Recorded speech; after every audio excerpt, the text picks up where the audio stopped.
So today, we're diving into something that's been shifting under our feet, literally. The age-old Australian dream of owning a home, white picket fence and all, is being challenged. Is renting becoming the new norm? That's the big question, right? For decades, owning a home symbolised stability and success. But with sky-high property prices, especially in cities like Sydney and Melbourne, younger generations are rethinking if it's even attainable or necessary. Exactly. And it's not just about affordability. There's also a lifestyle element. Renting can offer more flexibility. Change jobs, change cities, no strings attached. True, I know people who've intentionally chosen to rent long-term just to stay mobile and avoid the massive debt that comes with a mortgage. But does that mean they're giving up on that dream?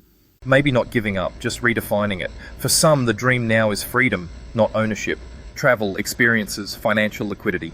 Owning ties you down in a way that doesn't always align with modern values.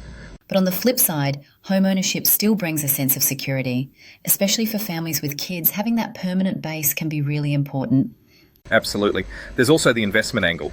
Property has traditionally been seen as a safe, long-term investment in Australia. Even if prices cool, the cultural belief in property as wealth is still strong. That's where it gets tricky. Renting means you're potentially missing out on that capital growth. But then again, not everyone wants or can afford to gamble hundreds of thousands on a house. And let's not forget, renters are now demanding more rights. We're seeing changes in tenancy laws and a cultural shift where long-term renting isn't automatically seen as second best. Right. In places like Europe, long-term renting is normal. Germany, for example, you can rent the same place for decades.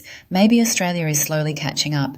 The question is, can the rental market here support that kind of stability, or will people always feel like they're in limbo if they don't own? That's where policy comes in. Governments could step up with better protections for renters and incentives for sustainable rental models. It also requires a mindset shift from seeing renting as a failure to seeing it as a viable lifestyle choice. That might take time, though. Yeah, especially for older generations who worked their whole lives for a home. It's not just a roof, it's an identity. Which makes sense. But maybe the new Australian dream is more about personal freedom and less about owning bricks and mortar. Or maybe it's about options. Whether you rent or buy, the dream should be about having control over your living situation, not being locked into one path. Exactly. So maybe instead of asking owning or renting, the real question is, what kind of life do you want to build? And that right there might be the most empowering shift of all.